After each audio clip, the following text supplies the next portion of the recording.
నమస్తే. మెగా9 టీవీ భక్తి ద్వారా నేను చాలా విషయాలు మీతో రెగ్యులర్గా మాట్లాడుతూనే ఉన్నాను. నాతో పాటు చాలామంది గెస్టులు మీతో చాలా విషయాలు చెప్తూ ఉన్నారు. అటు రాశి ఫలితాల రూపంలో, ధర్మ సందేహాల రూపంలో ఎన్నో కార్యక్రమాలు చేస్తూ ఉన్నా.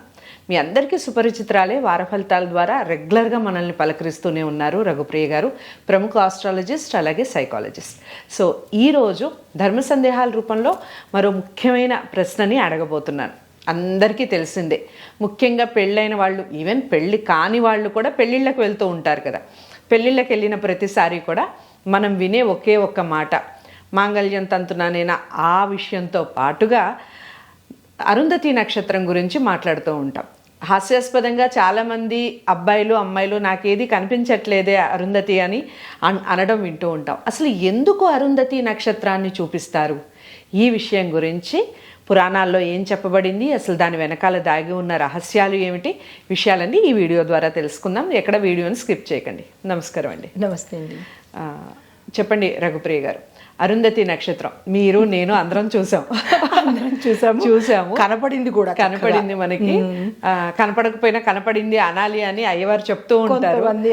సో మనం చూస్తూ ఉంటాం, కనపడింది అంటారు, అందరూ తలకాయ ఊపుతారు. అసలు ఎందుకు అరుంధతి నక్షత్రాన్ని చూపిస్తారు? దాని వెనకాల దాగి ఉన్న రహస్యం ఏమిటి? పురాణాలు ఏం చెప్తున్నాయి? అరుంధతిని మాత్రమే చూడటం వలన ఆ దంపతులకి కలిగే మేలు ఏమిటి? ఈ విషయాలు చెప్పండి. అయితే అరుంధతి అంటే మనకి పంచకన్యలు అని అంటారు కదా, పంచమాతలు. వీళ్ళల్లో ఒక ఆవిడ అరుంధతి మాత. సప్త ఋషుల్లో ఉండే వశిష్ఠుల వారి యొక్క భార్య అరుంధతి మాత. ఈవిడికే ఎందుకు ఇంతటి విశిష్టత కలిగింది? ఈవిడ్ని ఎందుకు చూడాలి, మిగతా వాళ్ళని ఎందుకు చూడకూడదు అంటే చాలా మంది ఉన్నారు ఈవిడికి. అంటే ఆవిడ పాతివ్రత్య మహిమ. ఈ దంపతులు కనుక చూసినట్టయితే పెళ్లి సమయంలో వాళ్ళకి మాంగళ్యంతో పాటు సౌభాగ్యంతో పాటు ఎక్కువ కలకాలము పుత్ర పౌత్రులతో ఉండడానికి, ఆ మాంగళ్య బంధం గట్టిగా ఉండడం కోసము పెద్దలు ఇది పెట్టారనమాట. ఇప్పుడు మీరన్నట్టు ఇందాక కనపడకపోయినా కనపడింది అని వెటకారం చేసేవాళ్ళు, అరుంధతి కనిపించట్లేదని చెలోక్తులు చేసుకునే వాళ్ళు ఉంటారు. ఇంకొకటి కూడా అంటే ఇప్పుడు కాలమాన ప్రకారము సైట్ వల్ల కూడా కొంతమందికి కనపడకపోవచ్చు. అది పగలపూట పెళ్ళిళ్ళప్పుడు అరుంధతి కనపడదు, ముహూర్తాన్ని బట్టి కూడా కనపడదు. నైట్ టైం అయితే కనపడుతుంది. చాలా చిన్నదిగా సప్తఋషుల దగ్గర ఒక చిన్న నక్షత్రం మినుకుమంటూ ఉంటుంది. అయితే కనపడాలి అని అందరికీ కనపడకపోవచ్చు, కానీ ఆ దిక్కుకేసి చూసినట్టయితే ఆ సమయంలో మన ఆరోగ్యం అంటే సైట్ ఉండి చూడలేకపోయిన వాళ్ళు కూడా అరుంధతి మాతను తలుచుకుంటూ ఆకాశం వైపు చూసినా తత్సమానమైన చూసిన ఫలితం కలుగుతుంది. ఇక్కడ ఇంకొక విషయం, మనకు అరుంధతి నక్షత్రం చూపించేటప్పుడు అక్షంతలు వేయమంటారు. ఎందుకు? అది మనం దేవుడికి పూజ చేసేటప్పుడు ఏం చేస్తాం?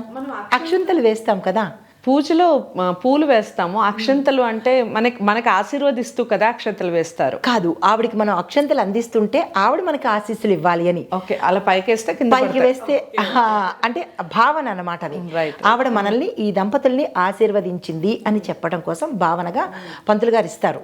మీరు వేయండమ్మా, ఇద్దరి చేత వేయిస్తుంటారు. భర్త చూపెడుతుంటే భార్య చూస్తూ ఉంటుంది అనమాట. సో ఇది మనకి వివాహ తంతులో లాస్ట్ అంతిమ ఘట్టం అన్నమాట. అయితే ఈ అసలు అరుంధతి మాత ఎందుకు ఇంత ప్రాచుర్యం పొందారు, ఆవిడకి ఎందుకు ఇంత పవర్ ఇచ్చారు అంటే కనుక దీనికి ఒక చిన్న కథ ఉంది.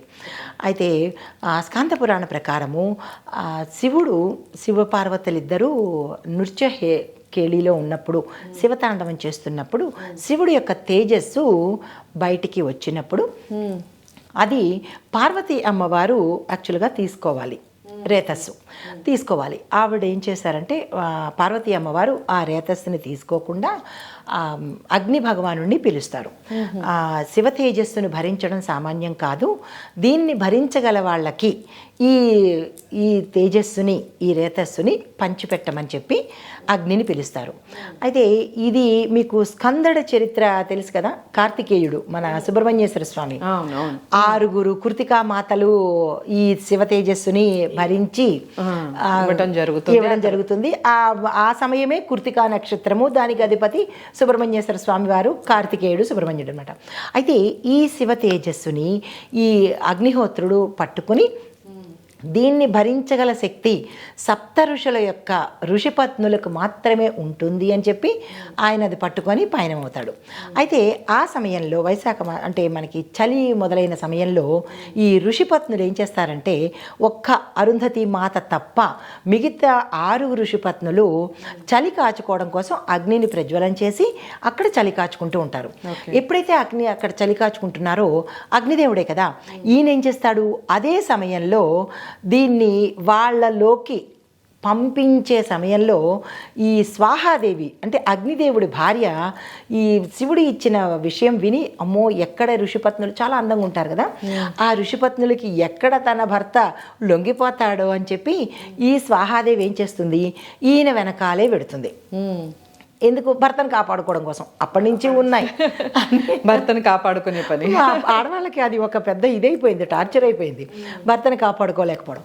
అయితే ఈయన వెనకాల వెళ్ళేటప్పటికీ ఈ ఋషిపత్నుల దగ్గరికి ప్రవేశపెట్టేటప్పటికీ ఆ ఋషిపత్నులు అక్కడ పాతివ్రత్యం పోయిందిగా, అగ్నిదేవుడు అంటే పరపురుషుడేగా.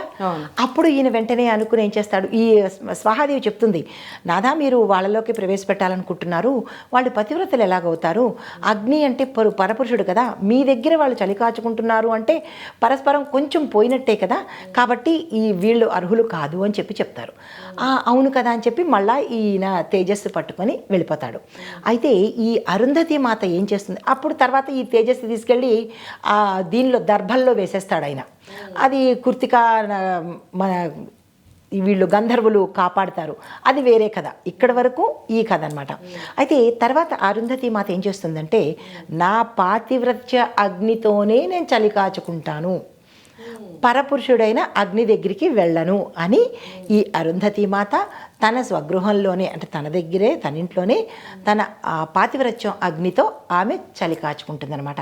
అందుకని పాతివ్రత్యానికి ప్రతీకగా శ్రీమన్నారాయణుడు శివుడు ఈమెను కొత్తగా పెళ్ళైన వాళ్ళకి ఈమె దర్శనం కలిగితే వాళ్ళు కూడా ఉంటుంది వాళ్ళు కూడా అంతే పాతివ్రత్యంతో భర్తే ప్రధానంగా ఉంటారు అన్న ఉద్దేశం ఒక ఆంతర్యం అంటే ఒక కథ ప్రకారము ఇది జరిగింది. అందుకని అరుంధతిని చూపిస్తారు. అరుంధతిని తప్పనిసరిగా చూడడం వల్ల ఈ దంపతులు కూడా అలాగే ఉంటారు, సౌభాగ్యాలతో ఆయుష్తో 10 కాలాల పాటు మాంగళ్యంతో ఉంటారు అని. ప్రతి స్త్రీ కోరుకున్నది మాంగళ్యమే కదా, అదనమాట.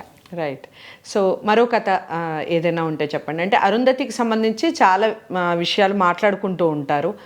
ఇంకోటి అరుంధతి విషయంలో ఇప్పుడు చూడకపోతే ఏమిటి అని క్వశ్చన్లు కూడా వేస్తూ ఉంటారు. ఇప్పటి జనరేషన్ అయితే చాలా వరకు అవును. సో ఒక మంచి కథ ఏదైనా ఉంటే చెప్పండి అరుంధతికి సంబంధించి. అయితే మరొక పురాణ ప్రకారం ఏంటంటే బ్రహ్మదేవుడు ఏం చేస్తాడంటే తన మానస పుత్రుల్లో ఒక ఆమెను మహాసంధ్య అనే ఆమెను సృష్టిస్తాడు. సృష్టించి ఏం చేస్తాడు, అంతటి అందగత్తెను మరి దానికి సంబంధించిన భర్తను కూడా వెతకాలి కాబట్టి మరొక పురుషుణ్ణి కూడా సృష్టి చేస్తాడు. సృష్టి చేసి ఏం చేస్తాడంటే 5 బాణాలు ఇస్తాడు, పంచబాణాలు ఇచ్చి నువ్వు ఈ బాణాలతో నా పుత్రికను కాపాడు. ఇక్కడ మీకు ఒక సందేహం రావచ్చు, మానస పుత్రికతో ఈయన సృష్టించాడు కాబట్టి మళ్ళా ఈ సుందరుణ్ణి కూడా సృష్టించాడు కాబట్టి ఇద్దరు అక్కచెల్లెలు. ప్రేక్షకులు వేసే ప్రశ్నే నేను చెప్పేస్తున్నాను, ఎందుకంటే వాళ్ళకి సందేహాలు ఎక్కువ కాబట్టి. అంటే ఈయన మానస పుత్రిక, బ్రహ్మదేవుడి యొక్క మానస పుత్రిక కాబట్టి తన మనసు నుంచి వచ్చింది కాబట్టి తన కూతురు. ఈయన పక్క నుంచి వచ్చాడు కాబట్టి పరపురుషుడే అవుతాడు, కానీ కొడుకు కింద భావన రాదు కాబట్టి వీళ్ళిద్దరిని ఈ అమ్మాయిని చూసుకోవడం కోసం ఇతన్ని సృష్టించాడు, మహాసుందరుణ్ణి తీసుకొచ్చాడు. అయితే ఈ పంచబాణాలు ఇచ్చి రక్షించమని ఇచ్చినప్పుడు ఈ సుందరుడు ఏం చేస్తాడంటే అప్పటికి ఇంకా పేరు పెట్టలేదు, సుందరుని తీసుకొచ్చినప్పుడు ఈ పంచబాణాలు ఇచ్చినప్పుడు ఈయనేం చేస్తాడు, ఈ పంచబాణాలు నిజంగా పనికొస్తాయా లేదా అని టెస్ట్ చేస్తాడు.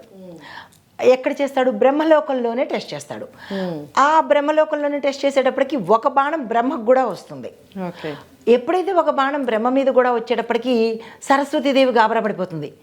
వామ్మో ఈయన మీద కూడా బాణం ప్రయోగించారు, మళ్ళీ ఈయన ఎక్కడికి వెళ్ళిపోతాడు అని చెప్పి ఈ సరస్వతి అమ్మవారు కూడా భయపడి తన భర్తను కాపాడుకోవడం కోసం ఏం చేస్తుందంటే ఈ అబ్బాయిని శపిస్తుందనమాట. ఓకే. ఈ సుందరుణ్ణి చెప్పిస్తుంది, నీకు వేరే చోట చేయమంటే నువ్వు ఇక్కడే చేసావు కాబట్టి బ్రహ్మదేవుడు ఏం చేస్తాడంటే ఈ అమ్మవారి యొక్క వాగ్దానం బట్టి శపించి చనిపోయేటట్టుగా, శాపమంటే చనిపోయేటట్టుగా, బూడిదైపోయేటట్టుగా చేస్తాడు. ఎప్పుడైతే అదే మన్మధుడు, ఇప్పుడు పేరు రివీల్ చేస్తున్నాను, ఆయన మన్మధుడు అనమాట. రైట్. ఎప్పుడైతే తన కోసము సృష్టించబడిన భర్త చనిపోయాడో ఈమెకి ఏమనిపిస్తుందంటే నా అందం వల్లే కదా ఇంతటి ఘోరాలు జరిగినాయి అని చెప్పి శివుణ్ణి అడుగుతుంది. నేను కూడా ఈ తనువుని చాలించేస్తాను అని అడుగుతుంది. అడిగితే అప్పుడు ఆయన ఏం చేస్తాడంటే నేను చెప్పలేను దీనికి, మళ్ళా మీ తండ్రి దగ్గరికి వెళ్ళు అంటే ఈమె మళ్ళా వెళ్ళి తండ్రి గారిని అడుగుతుంది, నాకు ఈ శరీరం వద్దు, నేను వదిలేస్తాను, తనువు చాలించేస్తానంటే అప్పుడు ఆయన ఏం చెప్తాడంటే నువ్వు అప్పుడే తనువు చాలించకు, కణ్వ మహర్షి పుత్రుడైన మేధాతిథి ఆయన చేసే యజ్ఞంలో నీ అంతట నువ్వే అందులో భస్మమైపో అని చెప్తాడు. చెప్పేటప్పటికీ అలాగే అని చెప్పి ఆవిడకి శివదీక్ష ఇవ్వమని చెప్పి నారదుల వారికి చెబితే శివదీక్ష తీసుకుని కణ్వ మహర్షి యొక్క కొడుకైన మేధాతిథి చేసే యజ్ఞం వరకు శివదీక్ష తీసుకుని ఆ యజ్ఞంలో తనువు చాలించేటప్పుడు బ్రహ్మదేవుడు చెప్తాడు, నువ్వు ఎవరినైతే మనసులో తలుచుకొని తనువు చాలిస్తావో వారే నీకు భర్తగా అవుతాడు అని చెప్తారు. చెప్పేటప్పటికి ఆయన వశిష్ఠుల వారిని తలుచుకొని, మరి అది ఎట్లా కాకతాళీయమో తెలీదు, ఆయన ఒక వ్యక్తిని తలుచుకొని, ఒక ఋషిని తలుచుకొని ఆమె అందులో పడిపోతుంది. అయితే ఆ పరంపరగా వశిష్ఠుల వారికి మరుసటి జన్మలో కుకుద్మి అనే ఋషికి ఈమె పుత్రికగా పుట్టి ఆ పుత్రికతో వశిష్ఠుల వారికి వివాహం జరిపించి అప్పుడు మళ్ళా తను ఎవరినైతే తలుచుకొని చనిపోయిందో వారికే ఈమె భార్య అయ్యిందనమాట. ఆ తలుచుకొని చనిపోయిన వ్యక్తి పేరు అంటే ఆ ఋషి పేరు వశిష్ఠుడు అనమాట. వశిష్ఠుడు ఈ జన్మలో ఈమెకేమో అరుంధతి అని నామకరణం చేశారు. వారిద్దరికీ మళ్ళా ఈ జన్మలో కూడా వారిద్దరే భార్యాభర్తలు అయ్యారు. ఓకే, ఇది సంగతి. సో అరుంధతికి సంబంధించి ఇంత స్టోరీ ఉంది, పురాణాల్లో ఇంత చక్కటి విశ్లేషణ ఉంది. మనకెవ్వరికీ ఈ విషయాలు తెలియదు.